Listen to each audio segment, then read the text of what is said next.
stuff over here? Sorry? But, yeah, no, it has to be two now. So you're keyed up over this one? Yes. Very I'm good. very keyed up. Very good. So I think it's time. Hello, everybody. It is the May 12th Woodstock Town Board meeting. Laura Ricky here. I'm covering for Jeremy Wilbur.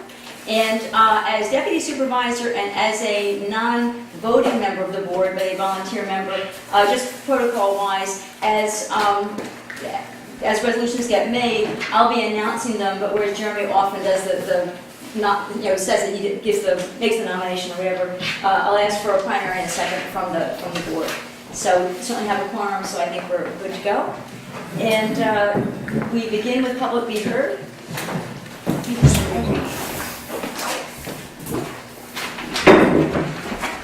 So first up is Lisa Cooper. Lisa, 2 minutes.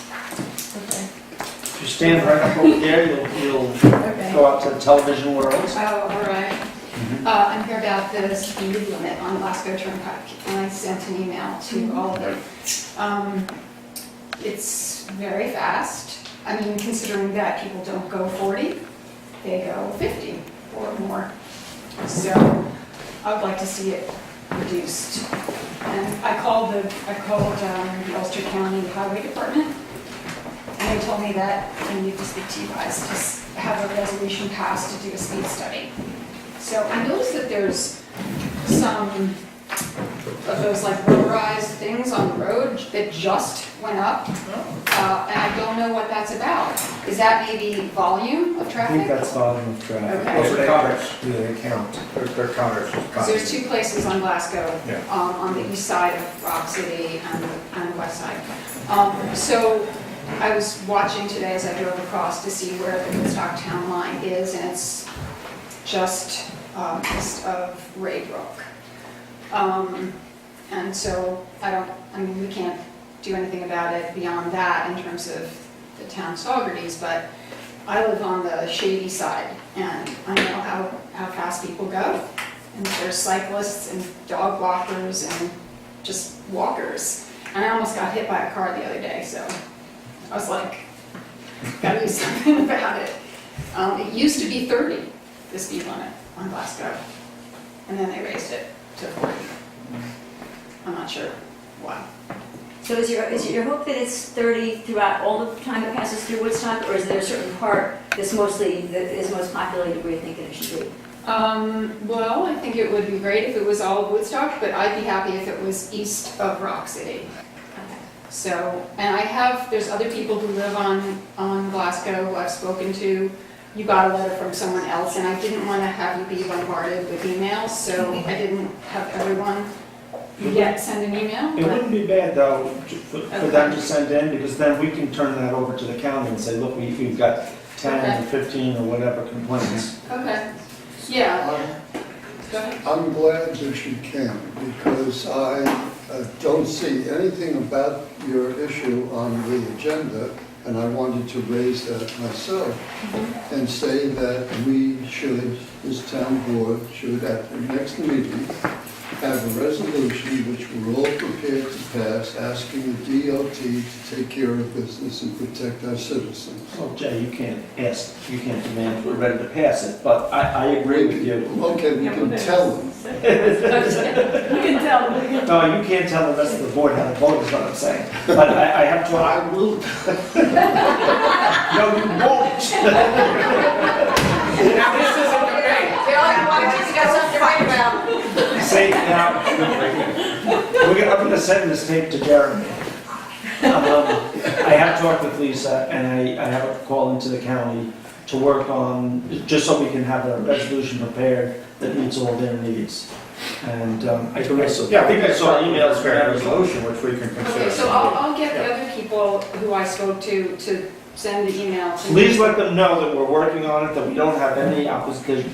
I haven't heard any opposition No, we're all in favor. of Okay. not doing this, but it would make it easier because we've got to go to the county and ask them to do it, and we don't, Right, you okay. know, we don't have a lot of pull. But if we could say, look, 15 or 20 people are not happy with this. I had this conversation with you.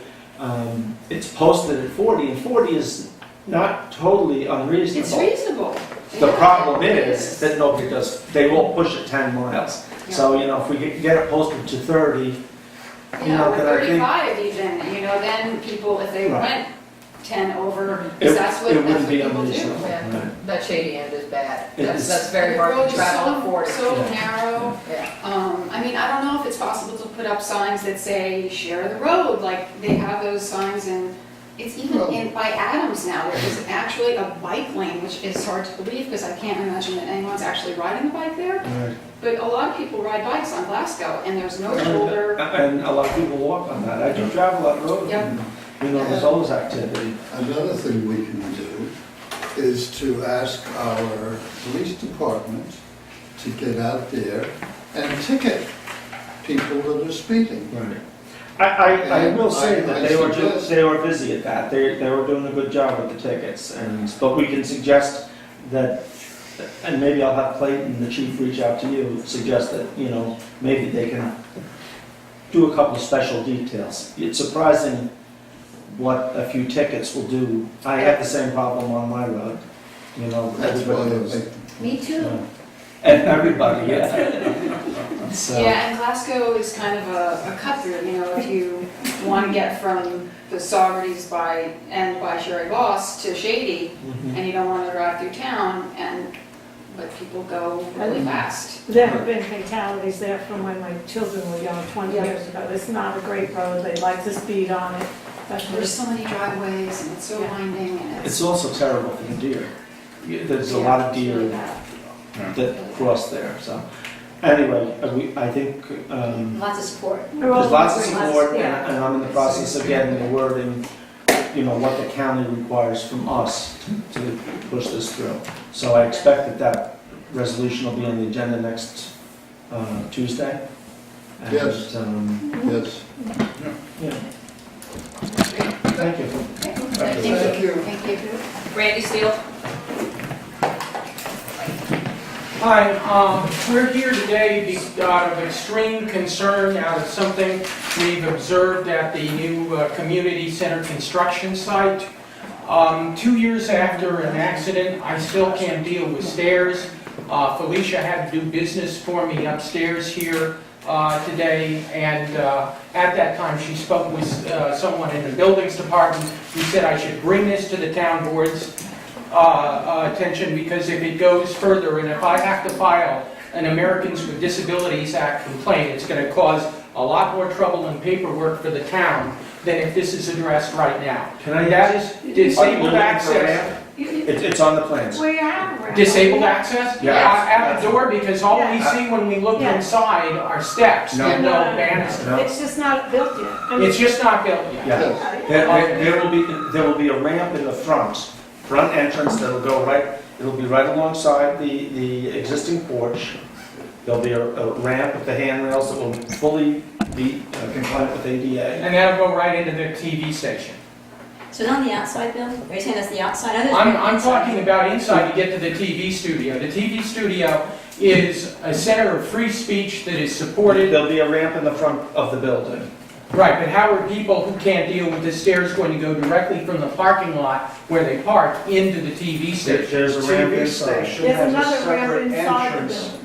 Well, here's the thing, the TV station as it stands is 3 steps up from the parking lot to the TV's entrance. And that, especially There's no off hours, excuse is for that. the entrance people will Right. be using when they get a key from dispatch. You can't go in the other entrance to the And community center. originally, we That's a thought that design flaw. instead of the elevator there, that it was going to be easier and simpler and cheaper to have a ramp there as well. Because people in wheelchairs or people who have trouble with steps should not be impeded from access to the community television station. No, agreed. We ought to Well, then I there's think it another needs to ramp be checked. inside. Well, we can double check. We'll be there, I think Bill and I will be there Thursday morning, and Kathy may as well. So Right, we- because we- it should we'll be walk- directly in. There's no reason to have steps on that entrance and have all of this other disabled accessibility that's not going to be able to be used or is going to be a real problem for producers who may have a handicap or a disabled person as a guest or something, not being able to get them inside. We've had that problem before at the TV station, and we're really looking forward to that being addressed But when you go outside and you see at the entrance to the studio directly from the parking lot, these steps, it's, makes me think, well, and I wanted to bring it to your attention. My only message here before she rings the bell on me is to make sure it's ADA compliant. Randy, after the meeting, I'll get your number, we'll talk Friday after the, or Okay, Thursday very after good the then. meeting. Very good. It's a summer, Because a ramp to the front main entrance doesn't solve it, because that's not really an off-hours availability. Right, TV studio, you need to get ADA accessible into the TV studio. Yes. Yeah, as well as the main building, but Exactly. they both need to be there. We think the rest of the building is fine. Our concern is with the access to the TV TVs. studio. I'll call you on Thursday. Okay, great. Thank you. Okay, thank you. Tony Wienbach. Hi. I'm here to address the smart meter problem. And the thing is that some of us, like myself, still have the old analog systems, but we apparently, that they feel that it's a situation where they can put them in when and if they want to. And I would like to see that the town gives us the option to opt out on this. The thing is, yes, it's not that huge amount of radiation, but we keep getting it bombarded in one way or the other, and I just decided to unplug the microwave completely, use the cell phone only in the most dire of emergencies, watch the TV very, very rarely. The thing is, we cannot keep adding and adding and adding more radiation. And it's not very kind to the birds and butterflies, the bees and things that try to orient themselves. And I would like to ask you that we should have at least the option, personally, that to say we don't want one and not be penalized for not wanting one, and go on with the analogs. And believe me, if they have the technology to put people on the moon, they have the technology to repair analog meters or to get us other ones. So I just respectfully ask you if we could be spared a little more radiation than we really don't need. Thank you so much. That may be on the agenda next week. Abby Mitchell. Did she hear you? Tony, did you hear Bill? That may be on the agenda next week. What? Smart meters. I was told it was supposed to be on this then. No, it might be on next week though.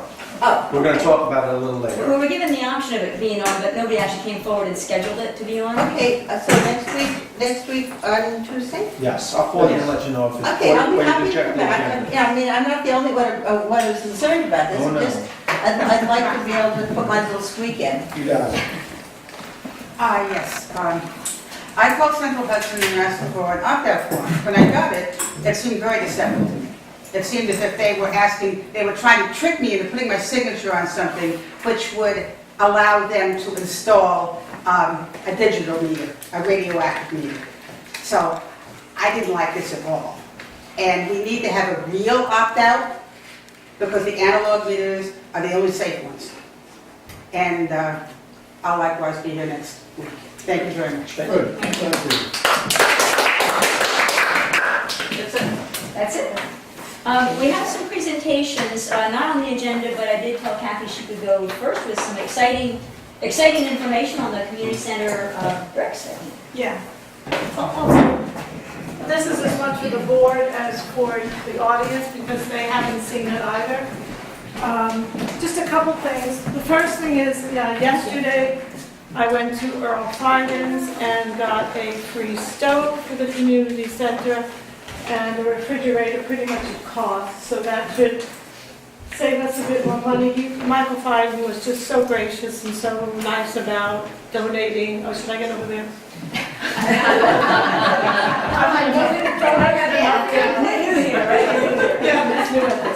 Michael Fiden was so gracious about offering us a free stove. That is fabulous, that is fabulous. And for the board's information, he explained, and for the people in town, that originally we were going to get that flat top kind of stove with the electric, but he said that's much more dangerous because people might come in, not realize it's hot, put something on top of it. So we're going with the coil electric stove because then it's obvious that it's on, it gets red, and people will be less apt to put something on top of that stove. He said the newest stoves that he's giving us have like a thermostat that shuts off if it's on too long, because we were concerned about, people putting it on, forgetting to shut it off. He said they somehow turn off at a certain point, so we're not worried about having an oven that could be left on. So that was the first thing, and then he's getting us a refrigerator really inexpensively, probably near cost. So I was very grateful for that, and I wanted to let the board know that there'll be some work order changes, but in our favor to eliminate the cost of the stove and a good piece of the refrigerator. And so that's for all of us to save money. The other thing is, we've spent a lot of time on the bricks and how we're going to actually do the bricks that I've already probably sold about $10,000 worth of bricks. There were a few large donations from people. Some people gave us $1,000 or $1,500 towards the bricks, but I've sold about $10,000, which also goes into the community center fund, besides the other $250,000 grant we got, and now the entire sound system worth quite a bit of money is all free too. So that's exciting. And then I got an email this week, someone's offering us a Steinway baby grand piano for the community center. That one we should look into a little bit. I have to check into that, I have to look at it. I want to bring someone along who knows how to play the piano or a tuner to check the piano out, but as long as it's in fairly good condition, we'll probably have a really nice baby grand piano at the community center. So just to show you the bricks, this is how we're doing it. We're going to, of course I put my name on it, I'm sorry. But after much to do, and Jess Walker put a lot of time into trying to find us a place that would laser the wood. We actually found a place in Kingston. The Brainstorm Computers has a very amazing laser machine, and they gave us, so far the price is really reasonable to laser the bricks, the wooden bricks, and it's only like an extra $150 for the plywood that would cover, like each panel would probably fit at least 100 to 150 bricks. So it's approximately $1 a brick for the background, which is this plywood, and then Les Walker volunteered his time, and we're buying this wood at Woodstock building. It's like a pine, and he cut it because he got a nice new table saw, I heard. So he cut them up for us, and he's going to cut all of them for us on his own time, as far as I know. Lester, Jess, and Peter have all put in a tremendous amount of time. Free of charge to create help this. So anyways, it's going to have this little bit of trim. It's going to be all like this. We're going to work on possibly spraying it with some kind of urethane. But I want you to keep in mind that every brick you buy will not only buy a brick, but probably a chair, because there'll be enough money left over to purchase a cushioned chair with the money we donate for the bricks. So please, even though we sold 100 already, please continue to buy bricks. We have room for about, 1,000 at least on the wall. It's going to have this kind of a look, and the bottom will be the wainscoting, and then the bricks. And what he's having done, which is really interesting, is he's getting the plywood lasered with just a line, so that when we put the bricks up, the lines are lasered on the plywood so they'll be straight. Otherwise, Are they outside the building? no, this is going to They're be gonna be inside. Inside the wall of the community center. And this is minor, but I gave each of you a list of the it's not perfect. And I did go over this with Les, just so everybody's aware. Yeah. This includes a lot of, some volunteer labor, Jay and Bill. Yes, it says assemble panels, zero cost. Right. Because you guys are going to be, So- I'm going to be so- helping too, but We're back in business. anyways, it's going to look like this. Not making it. Probably with some. No, making it. And I'm really excited because originally we got a price of $30 a brick, and we're somewhere around $10 to $12 now. So we got the price down, which will be more money for chairs, and we'll see your name up. And those of you who bought one, thank you, and those of you who want to buy one, Come see me. come see Jackie. Or go online. Oh, okay.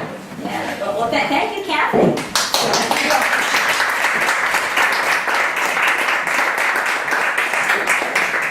Nice progress and cost savings as well.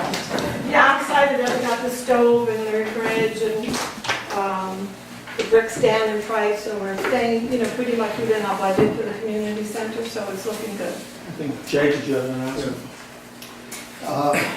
I urge everybody as strongly as possible to contact your congressional representatives about this TPP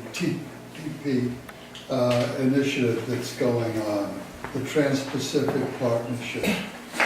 In the Senate, led by Senator Schumer yesterday, there was a big roadblock put up to it, but they're going to try to make a push in the House. If you don't know anything about it, it is a project that will send a lot of American jobs overseas, but even worse, it will give corporations in foreign countries the right to sue us, this country, in order to improve their own profits against American regulations. That sucks. And it's really crucial. There are a lot, Senator Elizabeth Warren has spoken out about this quite a bit. Yesterday she said that the room where the paperwork is being done is sealed, and you can't get in there without special permission. She, as a senator, is not allowed to go in there with a cell phone, with a piece of paper, with a pen, nothing. But that corporate representatives are in there all over the place. And this is something that could make what we have here in this country much worse than it is. Whatever you don't know about it, please get a hold of Elizabeth Warren's reports on it, go to the newspapers, it's all over the place. And please contact your representatives, our representatives, and tell them no fast track, because they're trying to push this thing through without any study. And no fast track and no TPP, Trans-Pacific Partnership. Obama is pushing it. Why? I guess, could only guess at, but that's not the point. It's a bummer. So please get to work on it. You all are.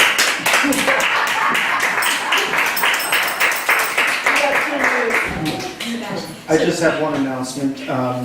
Over the weekend, several groups from Monteora, several musical groups, the marching band, the Sound of Jazz, the vocal jazz ensemble, the percussion ensemble, and the jazz ensemble, all went with their teachers to a competition, Music in the Parks Festival and Competition in Massachusetts. They all came back with honors, and I just want to congratulate them. Well done.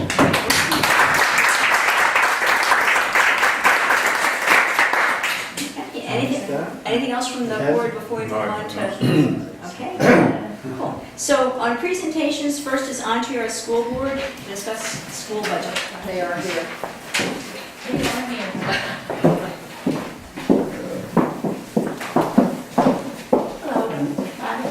Two of us from the school board, and Victoria McLaren is our assistant superintendent for business and currently our acting superintendent as well. I'm Tony Fletcher, president of the board for the next few weeks. Laurie Osmond, trustee, former board officer.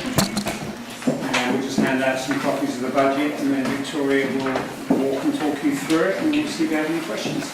Maybe while she's passing out, I can ask one question. A number of my constituents, who are also your constituents, have come not very happy about the possibility of a change in school start time.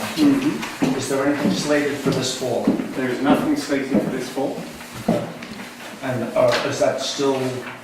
There is it is very much a data-driven, science-driven goal from the school board, and it was a superintendent goal as well this year that I will very willingly say, given you're asking, that all scientific studies, all data, all medical research points to the fact that teenagers' body clocks really operate from around sleep time from around 11 p.m. till 8 a.m. So having them on buses at 6:30 in the morning is detrimental to their health. It's a difficult problem to get through because it's very institutionalized. Sports are institutionalized. Districts are used to starting early. Teachers are used to starting early. The studies that have been done on this, where school districts have made the change, have seen dramatic improvements. And I think that you will find that as the months go by, but particularly as the years go by, I think you will see public schools move that way. The hard part is just for any district to do it unilaterally, and for that reason, we have a committee looking into it and trying to figure out parameters. Teachers? Sorry? Where are the teachers on this issue? I don't know exactly where all the rank and file teachers are on this issue. We've heard from teachers who are coaches, and you know, that can be an issue. And I also, I don't know, but somebody from the school board, I guess, made the statement that they hadn't met anyone who opposed this idea, and I certainly, I mean, I'm sure there are parents who don't oppose it, but I've met a lot that do oppose it. So just, you are gathering information from the parents, I guess, as well. Yes. Okay. Yeah. So nothing is slated, but discussions Nothing are is going. slated for this fall. I mean, But discussions are going on. discussions are going on. I mean, I can tell your comments clearly where you stand. Really, I get a sense of where you stand. I would say that just having, I know you're a parent as well within the district. I think we've really seen that there's been a lot of study done on this, and there have been movements towards later start times. I'm sure they did a lot of study on There's core curriculum too. I would certainly invite you, as always, to read the material that's out there. A lot of it is linked from the district website, and really, although I can say nothing is happening next fall. I would certainly, it's a conversation I would carry on both as a parent and as a board member. I've seen the difficulties with teenage students wrestling to get out of bed and waiting for buses in the cold and the dark. The winter that we just went through this year, I think, really reinforces that. We have students being picked up as early as 6:30, 8 a.m. in this district. It really does not work with the natural body clock. Where schools have been able to put this back, they've seen the result. And I would also say this is also an international conversation that's going on. We're actually seeing, whether you're looking at countries that drive their students very hard, like in Seoul in South Korea, they're really trying to look and make a 9 a.m. start time. You're seeing it in other countries. I do think scientifically, we could stand here in 5 years, and I think you'll probably see a lot of districts and a lot of nations and a lot of states will have made a move. You made the comment where I stand, and you're incorrect there, because I'm not necessarily against it, but I really hear a lot of people are, and I just hope that it's a very, very open process. And I also tell you, I mean, we all grew up, everyone in this room, getting up early to go to school. Somehow we managed. But an interesting thing happened about 4 weeks ago in my house, where we decided that at 9 o'clock the cell phone would come up, the computer would be shut off, the iPad would be shut off, and the television would be shut off. We went from having a junior who didn't even open his eyes through breakfast to one that's having conversations with us now. How can you live like that? His mother and I tolerate it. What can I say? We're gonna. I'm even more concerned in these last 4 weeks that there's possibly an issue, and maybe we're not, we're looking at other things. These backlit devices are terrible, and. I'm concerned that we go with a later school start, and the next thing the kids are staying up another hour. Can I just say to that? I've heard that consistently. I'm a parent. I've had one child graduate through our district. I have another in 4th grade. They're both quite computer literate, so I'm aware of this. I think that good sleep practices are really, really important. Caffeine. Everything, TV, I can speak to the fact that that it's not always backlit devices, it's just the TV news that just gets you really worked up, right? When you go to bed. There's a lot of factors, but what I would say is, scientifically, please look at the data. Look at this. There is no medical study that says that children are not tuned into that body clock. Their melatonin secretes later. It's a biological function, and internationally and particularly domestically, our schools have got themselves into a system where they don't support the natural body clock. So I think these are related for 200 years. So many things. Well, May I I mean, I think while that is true, in this country, it is not necessarily an indication of merit. It's always been that way, it doesn't necessarily make it a good thing. I would just say that I agree with that. but I would just say that the committee that's looking at this is made up of parents and teachers and administrators and the director of transportation, assistant superintendents, open to the public meetings. Their minutes are posted on the school website as well. And I've spoken to some parents, and I understand the concerns that you're talking about. And my experience, and this is just my experience, is that it's not that parents are opposed to a later start time. They're concerned about the impact moving the school day might have on sports primarily. Which is important, and music. Yes, well, and they have various concerns. So in a perfect world, all of these things could be addressed, and that's what we're hoping people can continue to look at, to see if it's feasible and and it is like a Rubik's Cube. I mean, we had a Glens Falls superintendent come and speak to the board, and they made the shift, and there was actually student protest against it, and they made the shift, and it didn't turn out to be, for their district anyway, the negatives that people predicted didn't happen. Grades went up. Tardiness went down. Even sports participation, if a child is well rested and they get there, if it all works together, it works well. So this is what we're exploring to see if it can happen. But as Tony said, there's nothing slated for next year. As long as you're exploring and keeping everybody involved. Okay, yeah, I mean, just anecdotally, my daughter's in the 8th grade.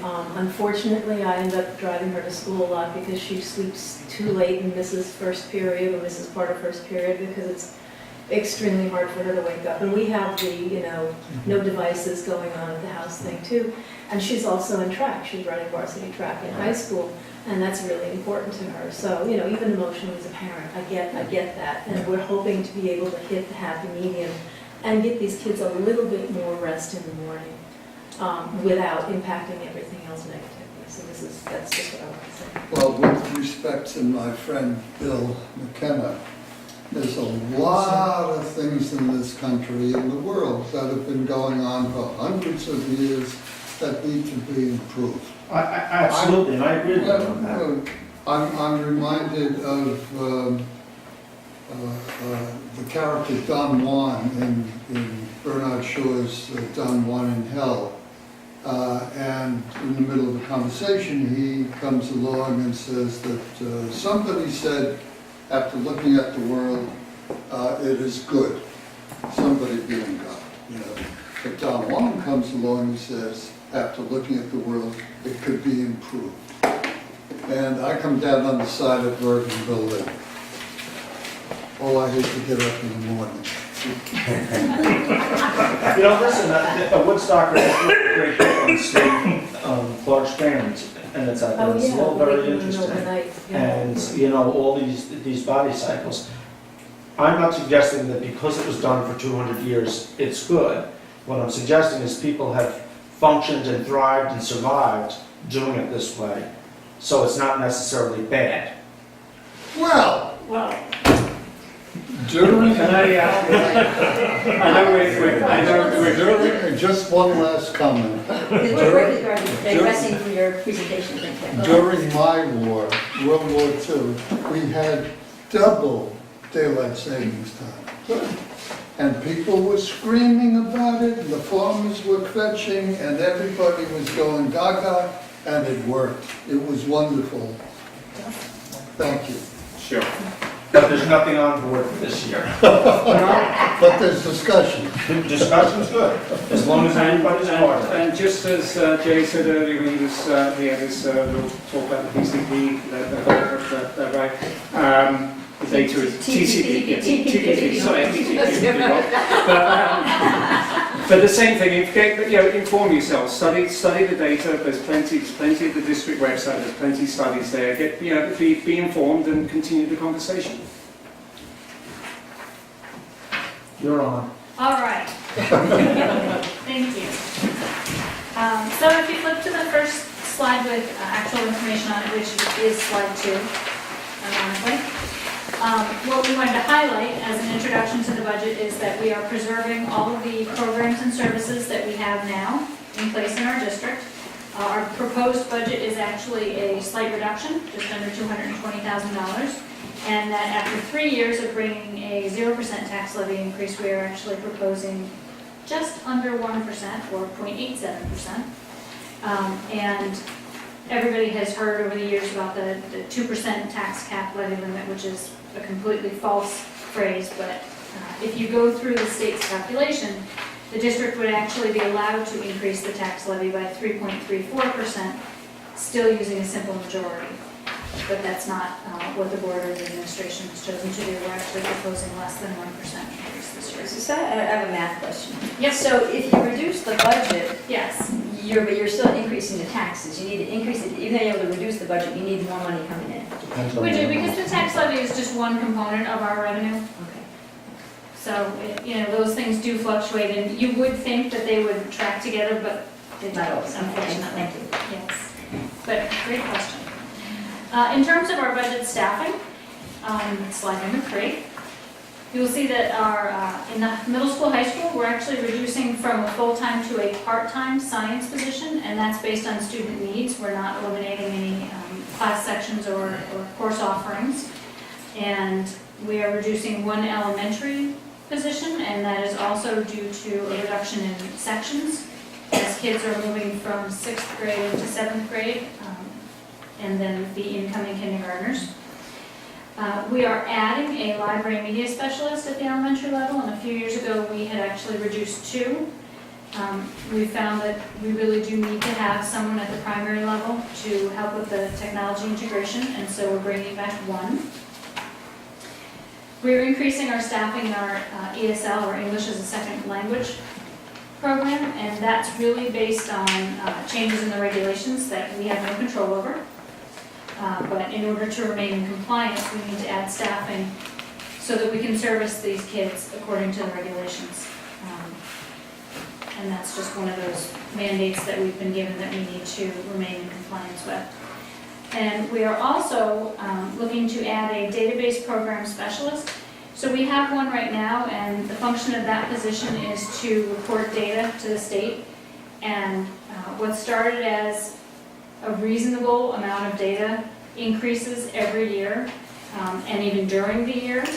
And the frequency and volume of data that we're required to report just continues to increase.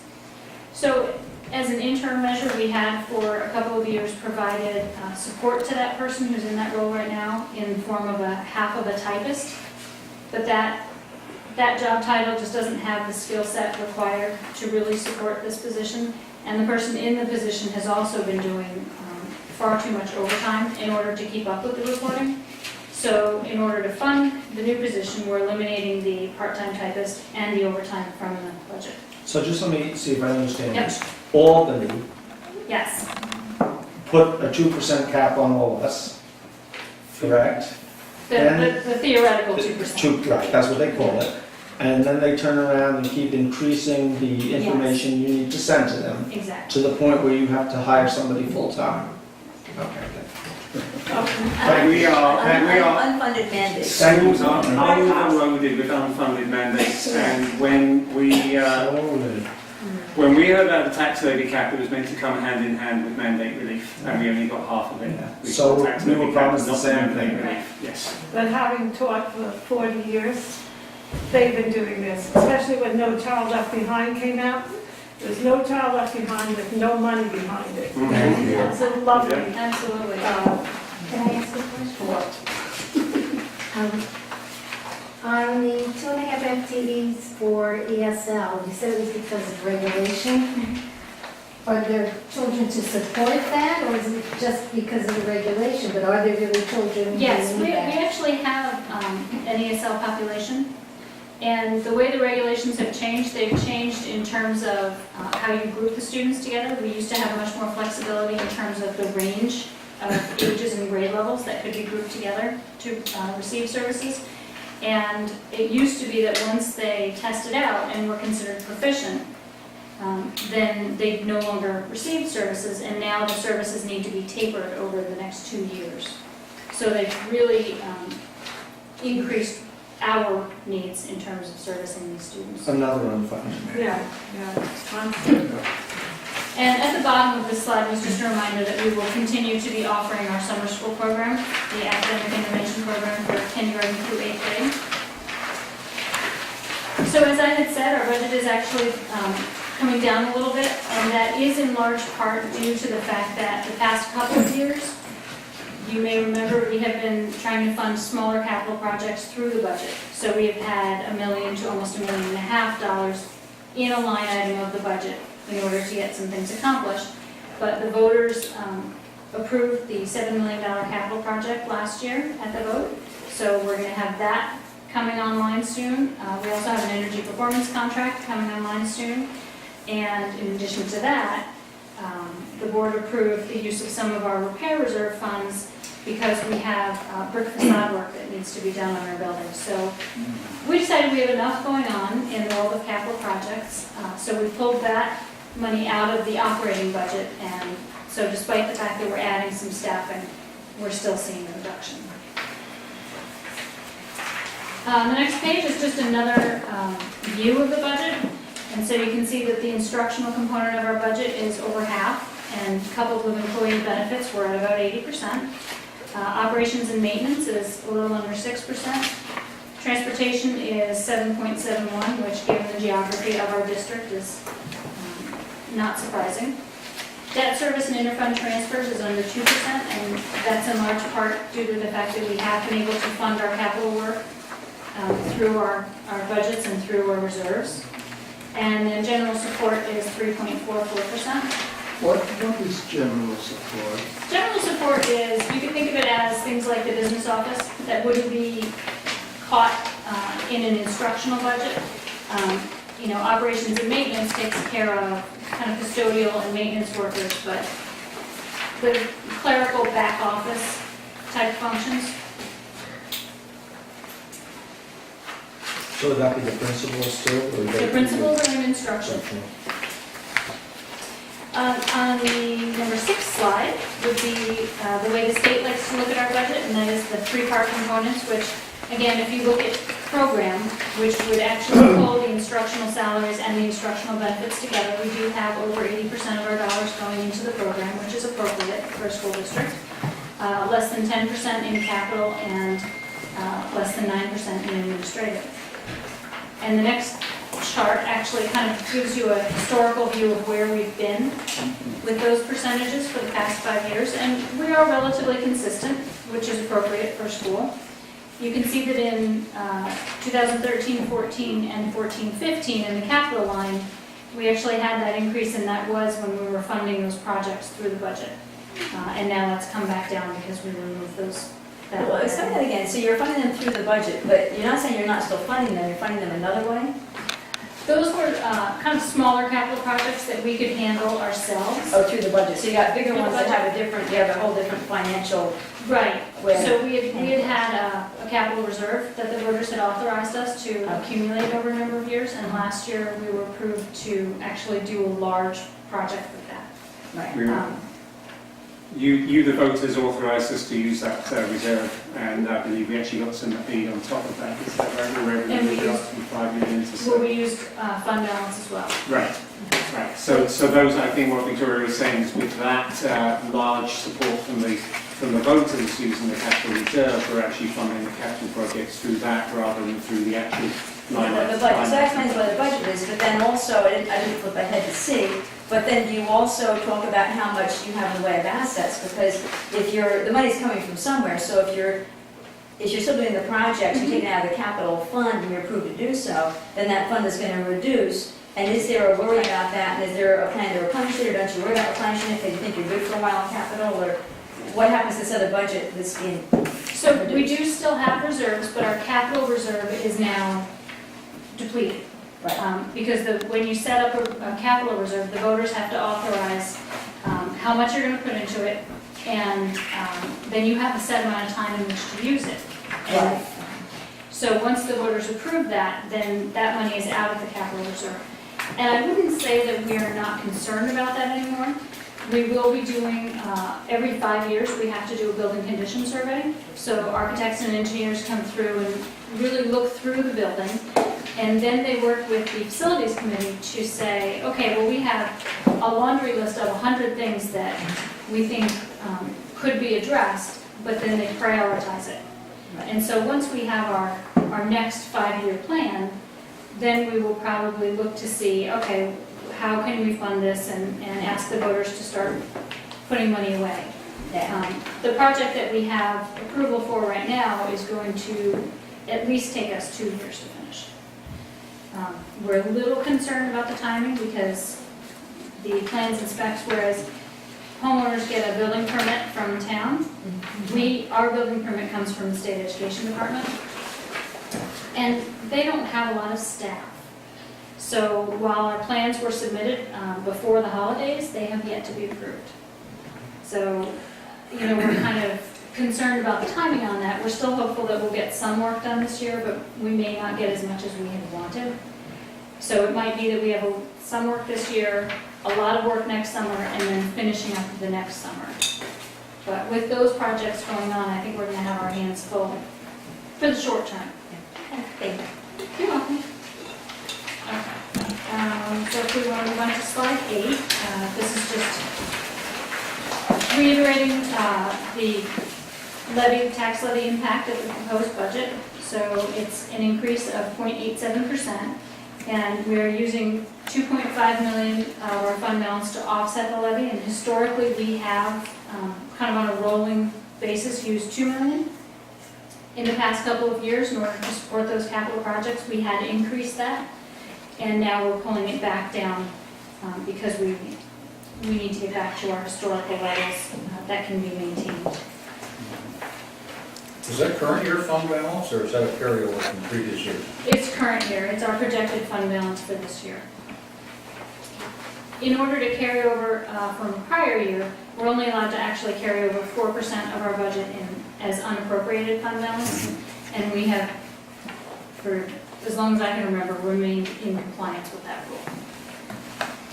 And then on slide 9 is kind of a historical look of our budget and our levy impacts, and you can see that the budget has gone up a little bit and then gone down. In 2012-13, when the reconfiguration happened, there was some savings that were achieved through that change in how we configured our district. Then the budget went back up again a little bit in 13-14, and then that increase was much lower last year, and this year we're actually reducing. And you can see the impact or lack of impact on the levy for the prior 3 years as well. And then we're just asking that everyone come out and vote on May 19th. The voting hours are from 2 to 9 p.m. and it's in all of the elementary schools, including the West Shirley building. And the vote, there's 2 things to vote on. That would be the budget, and also there is a Board of Education trustee election. There are 3 seats up for vote, and there are 3 candidates running. Music and sports are unaffected this year. We have not had any cuts. Okay. One thing I would say is that it's pretty sad to look at that scoreboard up there at Felix. I just spoke to the athletic director about that today. Who I spoke to yesterday. Yep, and he informed me that he's working with Daktronics, and he anticipates that they will not only fix it, but repaint it. Yeah. He maintains that they have I only brought it up a because reputation to. now you're on film and everybody in Woodstock. That's fine, that's fine. So what was the question? Does the school still allow military recruiters to come in, and how often? That was previous, the previous board. That was a long time ago. Yeah. I don't think that they've been there. I have not heard that, I haven't heard that they've been, but we have a board policy that restricts their access. Yeah. To, I can't actually tell you off the top of my head. We can send you the policy number. I mean, it's a very big PDF, and I don't remember off the top of my head, but I'd be happy to send that to you. But that board policy that was established years ago restricting their I know. access has remained. that's Yeah, why. it hasn't been changed. Nothing's been Nope. changed. Just in the back room. Oh, thank you, yes. Well, I just wanted to ask, I know that Westerly School is on the market. It is. How would that money, if and when you get the price you're asking, be allocated into the, I believe that, into next year's budget or whatever? I believe that it would actually go towards reducing, we do still have a bond out there. Yeah, that's what I was thinking. So it would go to reduce our debt. Okay. That makes sense. Would the sales price cover the bond of that building? Well, the bond isn't really One specific big- to one that big building. The bond was also used in It repairs was of for Woodstock as Bennett well. and then, Bennett. yeah. When they got rid of those things we used to work in there. The portables? Yes, Yes, the portables. the moldy portables. Yes. And I guess the question I have is, can we broadcast this, I don't know whether our town website, the date of the vote, is that something that we could or would, or who would we even ask? I'll ask Karen to put it up. To mention that the vote's coming up on the 19th. And the other question for Randy is, on the TV scroll, are we still operational on TV scroll? I don't think the No, TV scroll is operational, operational, right. but we will put it on the radio. Absolutely. Yes. We'll put it On your every now and station, then. on your station, Yeah. yay. Yeah. Just, Thank you. we appreciate that, because actually, just a note with the fact that we've had, we consider our budget has been in pretty good shape for the last few years, and the lack of increase in the tax levy. Not surprisingly, voter turnout has gone down accordingly. And we can't stand here and encourage people to vote one way or another, but there are people who come out every year and as appointed principal vote down the school budget. There is a constituency that does that. Participation is greatly encouraged. The turnout has been low in the last couple of years. It's greatly encouraged. Woodstock residents would be voting at the Woodstock elementary school. So you vote in your town of residence. And you can't absentee ballot, I guess. You can absentee Really? ballot. Yes. I would like to know how to get absentee The ballot. district clerk. Yes, just The simply. district. Or go online to the school district. Yeah, I would just say, just give the district clerk a call tomorrow. Make sure you can get it all done in And time. We how do absolutely I do find that. the district clerk? Well, it's 657-8851. It may be that you have to get it a week in advance, it used to be that, so you I'm not might be sure there what the now. deadline is. Yeah, you might Okay. be there now. I think if you can, I don't totally quote me on this, but I believe if you actually don't mind stopping by to pick up the application, that should be okay for time. So I drive out to your school? I think that's the way to avoid the big deadline. Unless it's a PDF, I know, anyway. Well, tell me again the phone number. Tell me. Fern, 657-8851, Fern Amster. Maybe Fern. Fern Amster. She will answer that one. Yeah. Can I just ask a question that's totally different, and then I guess we're ready to roll, but, tax information online, if you know I'm a tax receiver, your website has been down. We can't get tax information now online? That's completely news to me. Yeah, we haven't been able to get tax at all this whole season. Have you called our tax collector? No, I don't even know if anybody's available via phone right now. The messages go, if you call Like the I said, I central know a line- lot, we used to be able to get the tax, we would go right online and find the taxes for people, because a Yeah. lot of times, once you guys stop collecting, then the tax Absolutely. collector, So the Allentown website has been down? it's been down. Yeah, I'll look into that. okay, I that'd was be not great. aware of that. Yeah, that'd be great. We weren't able to get any tax information online with it for a long time. Can you jot down your number so I can call you?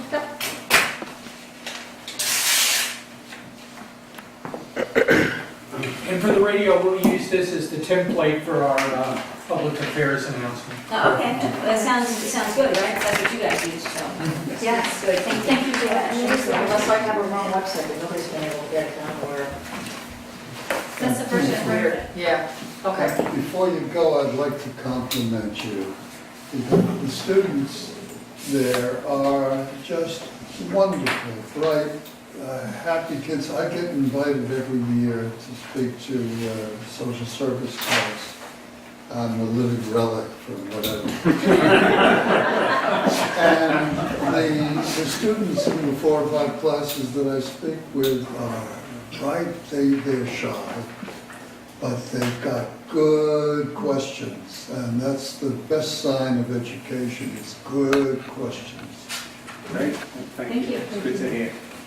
Auntie Aurora is blessed with a lot of great teachers, and the history program in particular is top-notch. So again, I would just implore you to go back to the board and you keep that process as open as possible, because things like this can rip our district apart, and it's not worth it.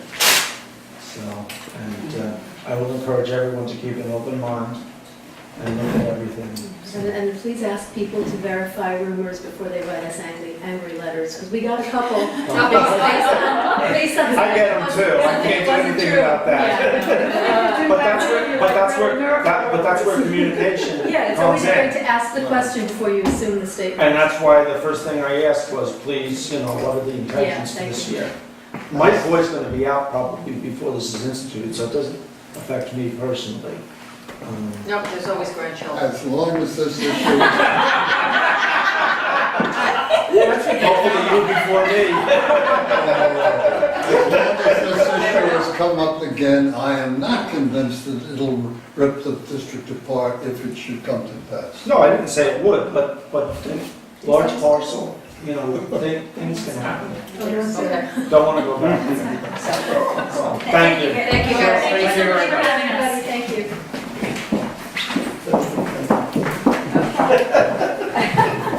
So our next. We'll hug it out. Yay! Oh, put that on camera.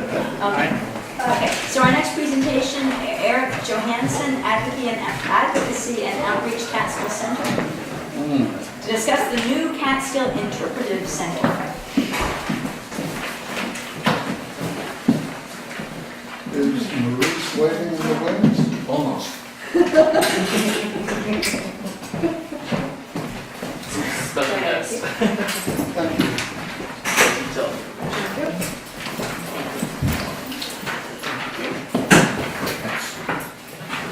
That's the community center. Stole the design. Wait a minute, the that's where it went. Wait a second, I gotta take a picture for less. You need a bell? It could have looked nice. Well, Eric's going to be my visual aid and assistant, and I'm going to give the presentation since I'm your local constituent. I'm Michael Drillinger, for those of you who don't know me, and I've been with the Catskill Center since January, and I'm coordinating opening up the Maurice Hinchy Catskill Interpretive Center, and we're making an effort to visit the 21 towns that are in the Catskill Park to make presentations before the boards. And our message is that the Interpretive Center is going to be good for the Catskills and is going to be good for the town of Woodstock. Our mission is to educate visitors as to what the Catskills are all about and let them know what there is to do and see, which is good for our economy and good for our environment. The status of the Interpretive Center is that there was a groundbreaking in September, and the building is now built, and we think we're going to have a ribbon cutting sometime in the early summer, either the end of June, beginning of July. The history of the Interpretive Center, many people know because I'm sure many people here have worked hard along with everybody else to open it. It's been 30 years in the coming. And the site was purchased by the Catskill Center in 1987 and has been leased to the DEC. Since then, we almost had the center built in the 90s, and budget cuts caused that to be shelved until just a few years ago when we put up a wonderful informational kiosk, and the state came up with the funds to actually build the building. with the agreement that the Catskill Center would operate and manage the facility. And in order to do that, the Catskill Center has partnered with the New York, New Jersey Trail Conference, Catskill Mountain Keeper, the Catskill Mountain Club, and the 3500 Club, and we're all going to be providing staff to staff the facility, but we're also counting on volunteers to step up and also help. The center is located, our address is 5096 Route 28. It's in Mount Tremper, about 2 miles west of Onteora High School. And it's going to be a gateway to the Catskills. We are not as large a facility as was originally developed in the 90s. So to make the most of the space and then also to create a way to spread the gateway around the Catskills to other areas, we're using technology. We're going to have a three-dimensional model of the Catskills, an actual, it'll be 6x6 or 7x7 three-dimensional model. New York State DEC and New York City DEP have come up with funds for an amazing multimedia exhibit about the Catskills. And the Catskills Center got a grant and created a database, an expandable database of currently 1,800 sites around the Catskills that will be able to be accessed through a web application. In other words, the application will show a map of the Catskills, and if you want to see, for example, where all the covered bridges are, where all the waterfalls are, where all the museums are, you can select that on the map and they will appear on the map. And there will be workstations available at the center where you can access this. You'll also be able to access it off of the county tourist map sites, and the Catskill Center site will be making it available on other websites. But because we're using this kind of technology, when other gateways open around the Catskills, this will be transferable there as well. The main message I want to bring is that it's our interpretive center, it's your interpretive center. That many of you, as I said, worked on the dream to make it a reality. So in that way, many of you can personally feel ownership in it. But the mission is to promote the recreational assets of the Catskill region. And we are part of this amazing park. It's the size of a national park, but poorly funded by the state and poorly promoted by the state. And we feel that the Interpretive Center will start to bring the kind of support and groundswell that we believe our region strongly deserves. So to make it a success, the state built, as by way of history, the state built 2 interpretive centers for the Adirondacks and did not fund them adequately enough to keep them running. And one is closed, the other is being kept open by Paul Smith College. And we didn't want the same thing to happen to the Catskill Interpretive Center, which is why we struck this deal with DEC, that they would build the building and a consortium of nonprofits would run it with the help of the public. And one of the ways the public can help is by stepping up as individuals to volunteer. And if you're interested in volunteering, please talk to me after the meeting, or you can reach me at the Catskill Center, michael.drillinger@catskill.org. And my contact info is in the handouts that Eric brought around. The other thing that we're asking is, the state is providing no operating funds. New York City DEP has come up with some funds for a short term. The Catskill Watershed Corporation has come up with some operating funds for a short term. But it's really up to the nonprofits that are operating at the Catskill Center and our partners to raise money from the public. So I would urge everyone to please support the Interpretive Center so that we have the resources to continue. And we've also made a personal appeal to all of the towns within the park, if the towns would consider making a modest contribution to the interpretive center. I said before that we're reaching out to the towns within the Catskill Park, and the Catskill Park is on the order of a national park. It's 700,000 acres is the size of our park. And of that, 300,000 is forever wild. And this is a tremendous resource to bring people from all over the world to come and visit our area. And the Interpretive Center is a place that they can go to learn about our history and our culture and the important things that have happened here in the past, but more importantly, what they can as visitors do today. The towns they can go visit, like Woodstock, like the other towns in the park, as well as the natural beauty that's in the park itself.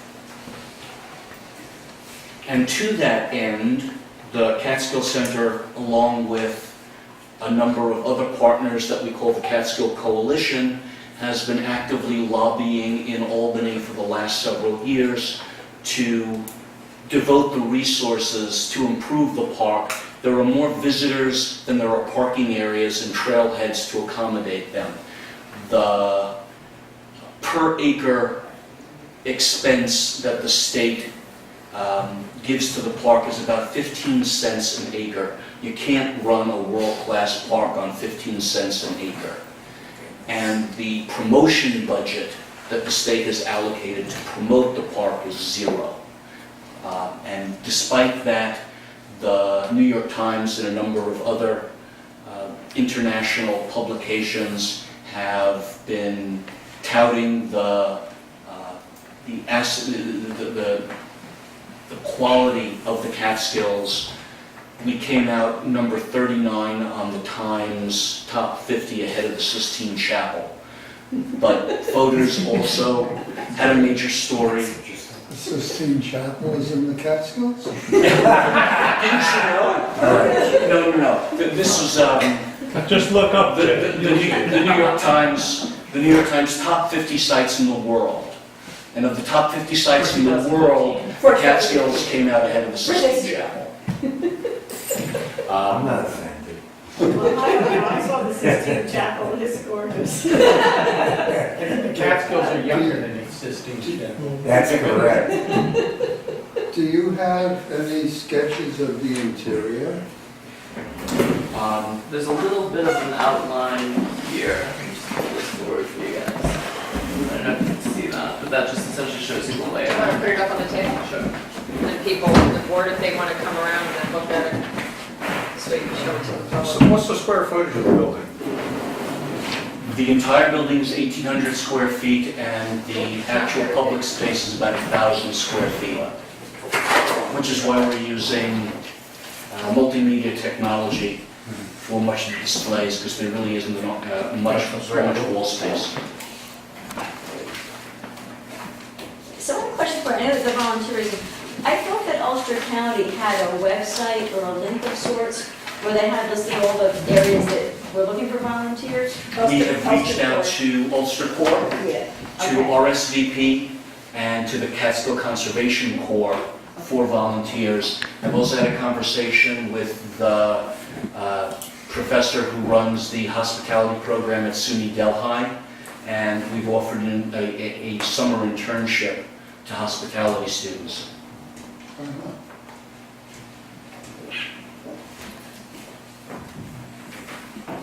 Anybody else have questions? Yes? Yeah, if we wish to send a paper check contribution, what's the physical mailing address? Is it, would we send a contribution to 5096-28? No, you can send it to P.O. Box 504, Arkville, New York, 12406. And that would be Catskill. You'll make it out to the Catskill Center and put the Interpretive Center in the middle. Thank you for asking. Yeah. Yes, it should be. Yeah. Well, yeah, the address send didn't checks all the time. The address didn't see on appointment, maybe I'm missing it. It says make your check out to, but it doesn't have a place to send. Yeah, I think these ones originally were designed for collection So get out your checkbook, guys.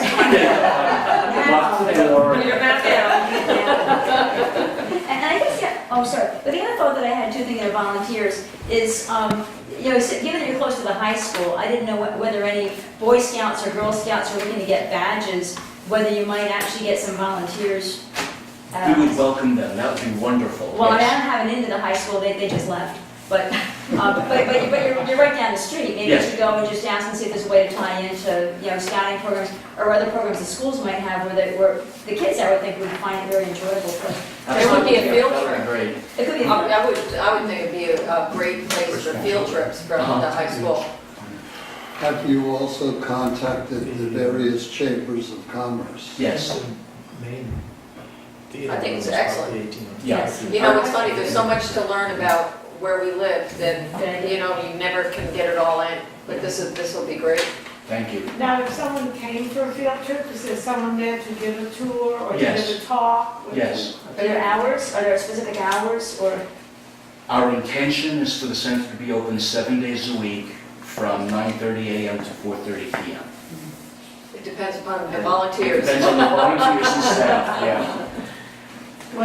Okay, so it's not open yet, or it is open? It is not yet open. They're gonna have a ribbon Our cutting hoping in is the that the ribbon future. cutting, politicians have to, that we have to Yes. get their schedules together. And hoping it's going to be very early this That's right, summer. you said the end of July. Yeah. the end of June. End of June, beginning of July. Okay, well, be sure to let us know. I'd like a lot of us interested in, You can always go that's to great. catskillcenter.org where we'll have all the announcements about the opening and the agenda for that. And you can also make contributions that way as well. And the Interpretive Center has its own Facebook page. Mm-hmm. You can talk to it. I like it, yes. Good job. Great, thank you, John. Thank you very Excellent. much. Yes. Is there a call? Thank you. Yes. We're going to have to bring in a bottle of Catskill water. Just the water. Is there sulfur problem?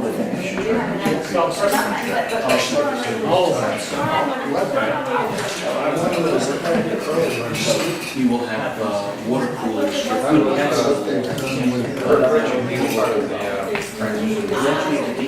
Yeah, I think he's part of the mulch. Thank you so much. Mechanical part. They're hoping that they'll attract That's too bad. That's why you said mention it first. Well, we need to do something from this side, just for that reason. No, that's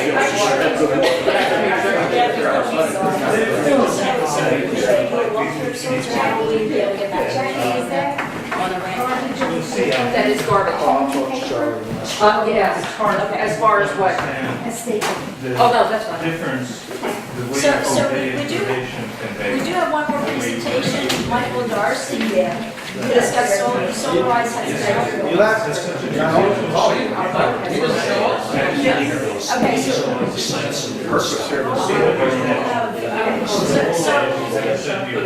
Okay, Can I ask you folks to go outside if you want to chat so we can just finish up business? Yeah, so is there a Michael Darcy in the house? Because we had a presentation with Michael I Darcy. didn't see Michael. No, he wasn't here. Okay. No. I checked outside, there's no one. Yeah. So, yeah, we shall do that, but Randy, just to clarify, Bill will get back to you, because I thought we were going to meet at the community center on Thursday, but there is no meeting this week, so Bill will investigate the ramp situation and say he'll get back to you. Okay, very good. Okay? Yes. So, and thank you, Bill. Have you done it? Okay, so we are gonna move on. We had a presentation, but we don't have a presenter for the last one, so we will move on to resolutions. So as I said before, talking about whatever.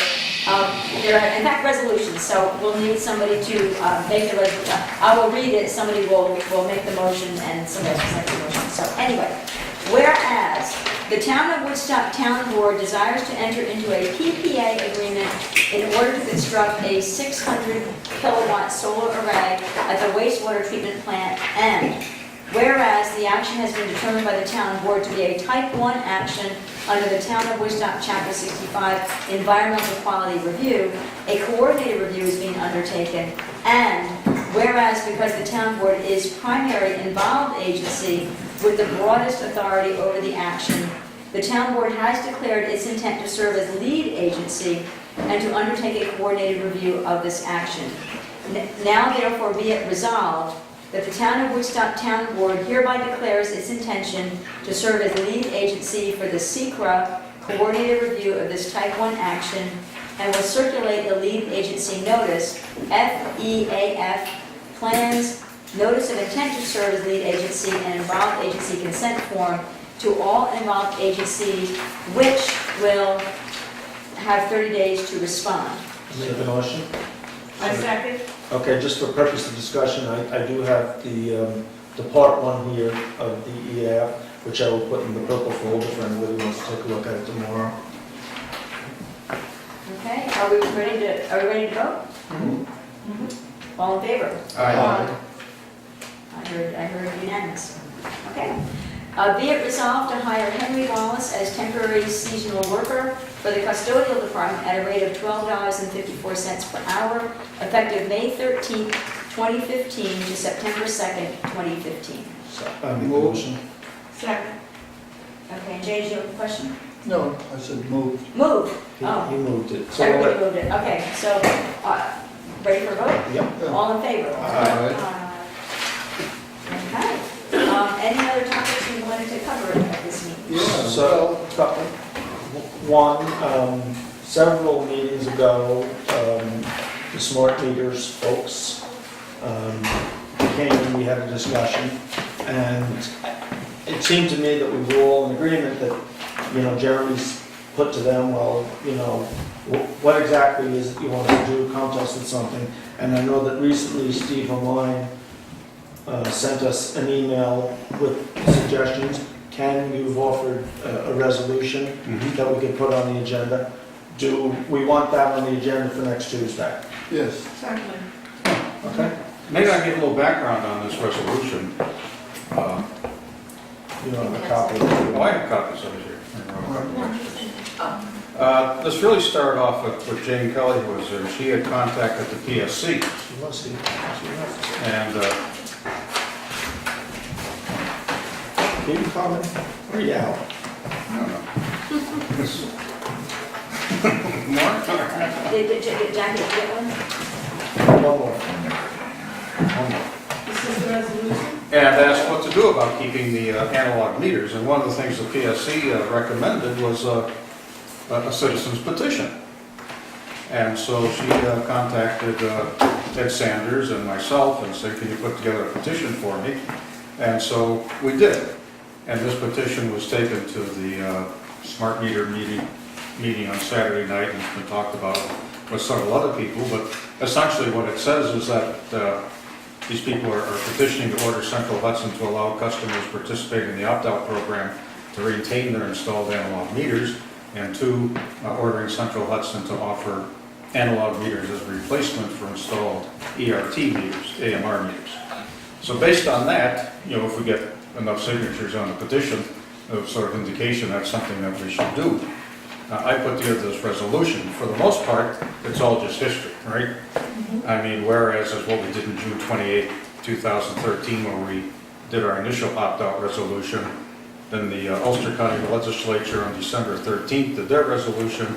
Then it was reported in the Daily Freeman that the Joel Tyner had submitted a similar resolution to the Dutchess County Legislature. And then on May 22nd, Central Hudson actually filed a petition with the PSC offering an opt-out for the ERT meters. And that petition was approved on September 28th, 2014. And then on October 1st, the tariffs actually became effective to allow people to opt out of the ERT meters.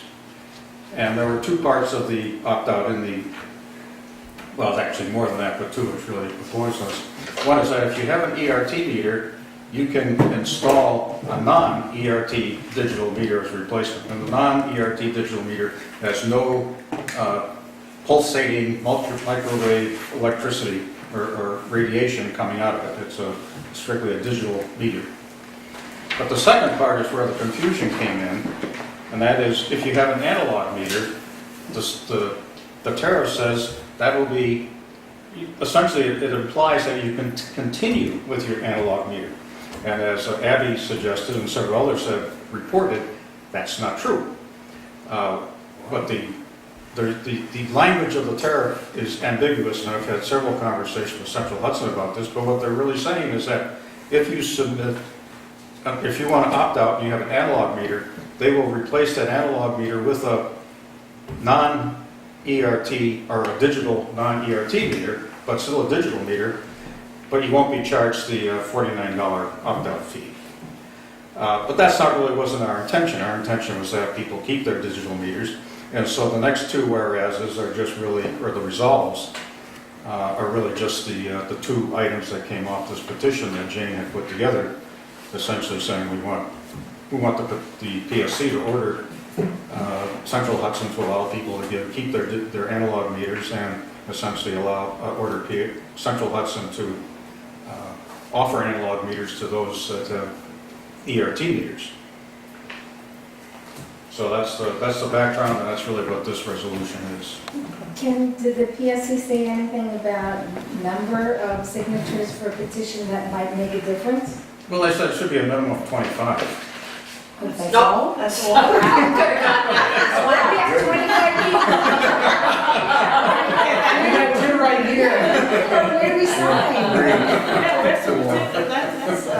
I mean, that's gonna push Central Hudson to 25. Well, what it does is, I think it just opens up a case, a dialogue, and then you can, I really don't know what it does. I mean, that's my expectation based on, getting information back and forth. I'm getting all this second and third hand. Yeah. But that sort of puts us in the game to raise these issues again. And we could have raised, if we knew about these rate cases and this other stuff, and we read this closely enough and weren't fooled by the ambiguities, we would have been able to do that right away. But, you really have to look at this and they said, was this done on purpose or was this really what? But, they suggested a minimum of 25 signatures to really get the process going. And, we'll see what the citizens of Woodstock have to say. If they sign the petition, then we can move forward. I mean, we can move forward with or without the resolution, with the petition. Well, and the petition is written, or you have, that whole thing is the petition? I'll give you a copy, right here. Well, Ken, thank you for doing all this research and history and Oh. putting it all together. I know you've been following the emails. I can't read your emails anymore, it was just, I reached my. It's the first time I've really welcomed the threat of legal action. Put it that way, I can say, no more. Okay, So I will, we'll all take this home, and if anybody wants to make any tweaks between now, we can have a dialogue. And unless I hear otherwise, I will put this on the agenda on Next Friday, Yeah. for next Next Tuesday. Tuesday. And I know that Steve and his group would like to have some sense of how much time they will have. My goodness, they've had days. Well, Only time at the At the meeting. meeting. at the meeting. well, I think we're thinking a half hour. I mean, for the analog meter, for the smart meters, I guess I thought we were thinking a half an hour. But it is the business meeting, so is it customary to put presentations in the business meeting? Well, I don't think we need a We don't presentation. need a presentation. Okay. We'll have They this could have the on the public be agenda. heard. Yeah, they get the resolution, so they. And when the agenda comes up, or when this item comes up on the agenda, We'll discuss it. people can get up and speak. Discuss it, yeah. Okay, well, Felicia has. Yeah, on the petition, I think there were two section and paragraph numbers. Do you know if those are available even online to look at and see what they are? Okay. I mean, as far as the wording, there's reference to them. Oh, yeah, I mean, it's probably easier if I just send them to you. Okay. I mean, they're on the PSC website. I mean, all this stuff on this first and half page, I just copied off official documents. So the order from the PSC, the tariffs, are all on the website. And I can. All right, I'll look to copy those two numbers. Well, what you want to look up, you go to the PSC website, you want to look up this case 14-M-0196. And in that, it'll include the tariffs and the leafs and the whatever in that documentation. And what are the two numbers that are on the petition? Oh, here, why don't you take this? Sure, thanks. So Steve has the petition? It was presented to the smart meter people on Saturday night by Jane. I don't think they have it. So also, Jeremy had Carrie fill out and get us listed as on the party listing for these discussions with, just let me find this in the email, with the PSC and Central Hudson. What does that mean? We should be getting information, we'll be involved in the discussions. Oh, with Central Hudson? And PSC, the board. I'm looking here, small print. The commission. So, it can't hurt. So you're suggesting that Central Hudson be at the meeting? No, not next week, but this is what the Public Utility Commission. I'm looking for the exact word. I don't see it here. But we're a listed party, so. Okay. May I ask another question? Yeah. So if Steve and company get a presentation for a half hour, and then other people stand up and have questions and so on, is it all contained within 30 minutes? Well, I think Bill was clarifying that with the resolution going to be on the agenda, that perhaps a discussion. We've all seen a slew of emails, everybody can get up and. We don't want a presentation from Steve and Raj. Okay. I mean, we have the information, the board's acting as requested, so I'm not sure, I think the point is, since the board's acting as requested, or Everybody, we'll allow people to get up and speak for their, 2 minutes like we had before. So let me just clarify, you're going to present the resolution. The resolution will be on the agenda. Okay. Unless I hear otherwise. Okay. The agenda gets sent out it'll be put together and sent out on Friday. Okay. Unless I hear from a majority of the board otherwise, we'll put it on the agenda. Okay, so it's the board decides on this resolution. The resolution goes onto the agenda, and then the public is invited for input. There'll be comment to the resolution. Yes.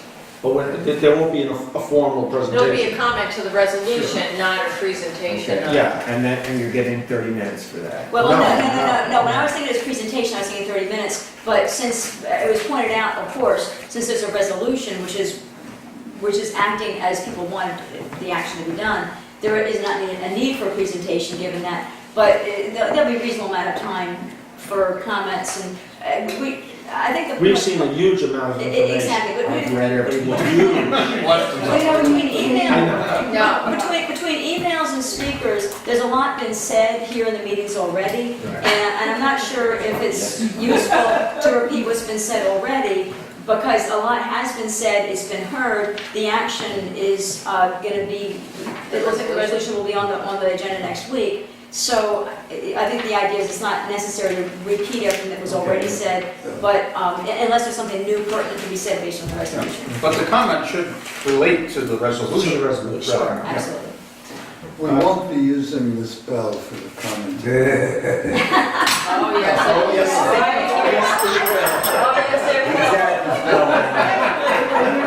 She's got the only power I have.